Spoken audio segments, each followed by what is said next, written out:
जी अस्सलाम वालेकुम, मैं हूं मोहम्मद शहजाद और उम्मीद करता हूं कि आप लोग खैरियत से होंगे। नाज़रीन, उन तमाम लोगों का शुक्रिया जो इन वीडियोस को देखते हैं और हमारी हौसला अफजाई करते हैं। आज की वीडियो में हम बात करेंगे उन 5 बेहतरीन इफेक्टिव टिप्स पर जो किसी भी एग्जाम में कामयाबी की जमानत है। नाज़रीन, ये ऐसे 5 बेहतरीन टिप्स हैं जिन पर कोई भी शख्स अमल करके अपनी ज़िंदगी के किसी भी एग्जाम में बेहतरीन कामयाबी हासिल कर सकता है। तो आइए चलते हैं अपनी वीडियो की तरफ। जी, तो हमारा जो पहला टिप है जिस पर हम बात कर रहे हैं वो है establish a structured study routine and adhere to it consistently. एक मुनज़्ज़म मुतालिया का मामूल कायम करना है और मुश्किल तौर पर इस पर अमल करना है। नाज़रीन, अगर हम देखें तो ये असूल बहुत ही ज़रूरी और बहुत ही कारआमद है। अगर हम इन 5 टिप्स की बात करें तो ये सबसे बेहतरीन, सबसे टॉप पर और सबसे ज़्यादा इफेक्टिव है और सबसे ज़्यादा रिक्वायर्ड इसी की होती है। जिस दिन आप लोगों ने अपना स्टडी प्लान कर लिया, स्टडी की प्लानिंग कर ली, उस दिन आप समझें कि आप लोगों ने कामयाबी के 50% नंबर आपने हासिल कर लिए हैं। इसमें अगर हम बात करें तो हमने स्टडी की रूटीन सेट करनी है, अपने प्लानर बनाना है और उस प्लानर पर हमने सख्ती से अमल करना है। हमें अपना स्टडी प्लान बनाते वक्त इस चीज़ को ज़रूर मद्देनज़र रखना चाहिए कि हमारी मसरूफियत क्या है और कौन सा वक्त हमारे लिए बेहतरीन हो सकता है जिसमें हम अपनी स्टडी को तरतीब दे सकें। आप रूटीन में रोज़ाना भले 1 घंटा निकाल लें, रोज़ाना की 6 घंटे 8 घंटे स्टडी ना करें, लेकिन उसको कंसिस्टेंसी से करें। ये नहीं होना चाहिए कि आज आपने 2 घंटे स्टडी कर ली, 4 घंटे स्टडी कर ली और अगले 3 दिन आपने किताब भी नहीं उठाई।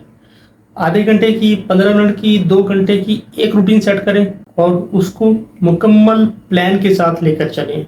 स्टडी प्लान तरतीब देते वक्त आपने ज़रूर इस चीज़ को ज़हन में रखना है कि ये किस तरह से अमल दरामद होगा। क्या आपने कोई अकेडमी ज्वाइन करनी है, घर पर स्टडी करनी है, कोई ऑनलाइन रिसोर्सेज को यूज़ करना है या किसी मेंटर से आपने रब्ता करना है।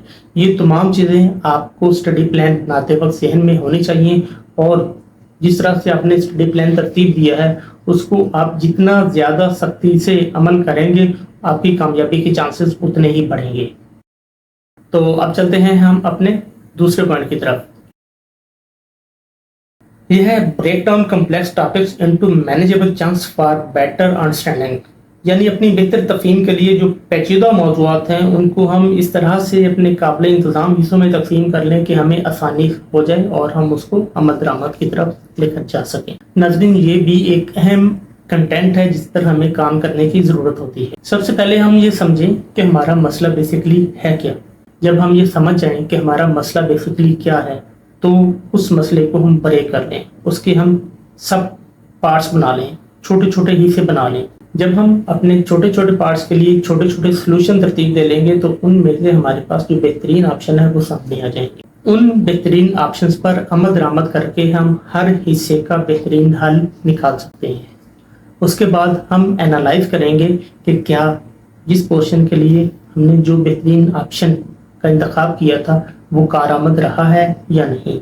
अगर वो कारआमद रहा है तो उन्हीं को हम रिपीटिशन में जाएंगे, वगरना फिर हम अपने सब पोर्शंस के जो बेहतरीन ऑप्शंस हैं उसमें से किसी दूसरे ऑप्शन का इंतखाब करेंगे। और इसमें हमने हमेशा ये ख्याल रखना है कि हम बेसिक से एडवांस की तरफ जाएं। हमारा जो तीसरा रहनुमा असूल है उसमें है practice solving past papers and mock test to familiarise yourself with the exam format and time constraints. इम्तिहान से वाकफियत और वक्त की कमी से खुद को फेमिलियर करने के लिए जो साबका पर्चे हैं उनको मुतालिया करना और फर्जी टेस्टों को हल करने की बहुत ज़रूरत होती है। ये जान लेने के बाद कि हमारा पेपर किन किन पोर्शंस पर मुतय्यन होगा, हमें उसको टारगेट सेट करने में आसानी होगी। हम फिर टारगेट स्टडी की तरफ जा सकेंगे। जब हम उसका फॉर्मेट समझ लेंगे तो फिर हम पास्ट पेपर्स, एक्सरसाइजेस, एकेडमी या घर पर स्टडी, उन सारी चीज़ों को दोबारा से तरतीब देंगे। दोबारा से हम देखेंगे कि किस तरह से इन सारी चीज़ों को इस्तेमाल करते हुए हम अपने लिए एक बेहतर प्रिपरेशन की तरफ जा सकते हैं। अगर हम ये पास्ट पेपर्स और मॉक एक्सरसाइज के साथ जो रिलेटेड स्टडीज़ हैं, रेलिवेंट स्टडीज़ हैं, उनको भी टच करेंगे तो हमारी कामयाबी बहुत करीब आ सकती है। जी, तो जो हमारा चौथा पोर्शन है वो ये है कि seek guidance from experienced mentors and leverage online resources for targeted study. यानी कि ऐसे लोगों से हम रहनुमाई हासिल करें जिनका मुतल्लिका शोबा में तजर्बा है اور ہم نے جو اپنی ٹارگٹ اسٹڈی فکس کی ہے، ٹارگٹس بنائے ہیں، ہدف ہم نے جو بنایا ہے، اس کو ہم آن لائن وسائل سے بھی فائدہ اٹھا سکیں۔ اس چوتھے اصول پر بات کرتے ہوئے میں یہ بتانا چاہوں گا کہ ہمیں متعلقہ فیلڈ کے ماہرین سے ضرور مشورہ لینا چاہیے، ضرور گائیڈنس لینی چاہیے۔ اس کے ساتھ ساتھ جو آپ کا شعبہ ہے جس میں آپ سمجھنا چاہ رہے ہیں، گائیڈنس لینا چاہ رہے ہیں، اس کو آن لائن بھی ضرور کنسلٹ کریں۔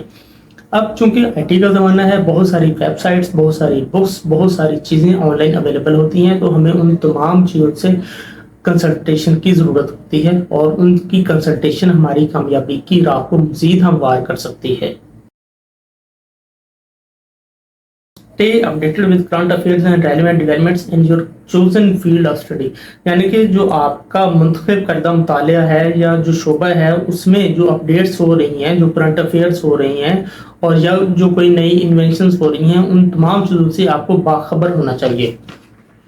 ناظرین، بہت سارے لوگ جانتے ہوں گے کہ نالج دو قسم کا ہوتا ہے، اسٹیٹک نالج اور non static knowledge. Static knowledge میں جو اصول و ضوابط ہیں وہ بڑی جلدی تبدیل نہیں ہوتے، جیسے کہ سائنس کے اصول ہیں، میتھ کے، اسٹیٹ کے یا ہسٹری کے واقعات ہیں۔ اور اگر ہم نان اسٹیٹک کی بات کریں تو یہ وہ چیزیں ہیں جو وقت کے ساتھ ساتھ بڑی جلدی بدل رہی ہوتی ہیں، جیسا کہ کرنٹ افیئرس یا اس طرح کی جو دیگر چیزیں ہیں وہ۔ اور اگر تو آپ کا تعلق اسٹیٹک پورشن سے ہے تو آپ کے لیے آسانی ہے کہ اس میں بڑی جلدی تبدیلی نہیں آنی، جو اصول و ضوابط آج سے سینکڑوں یا ہزاروں سالوں سے طے ہیں وہی چلنے ہیں۔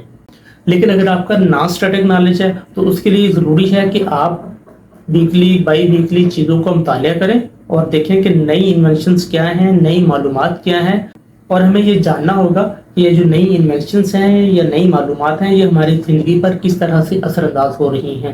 اگر آپ ان 5 اصولوں پر عمل درآمد کریں گے اور اپنے آپ کو سختی سے ان پر کاربند کریں گے تو کامیابی آپ کی قدم ضرور چومے گی۔ ناظرین، میں امید کرتا ہوں کہ آپ کو یہ ویڈیو پسند آئی ہوگی۔ آپ تمام لوگوں کا بہت بہت شکریہ۔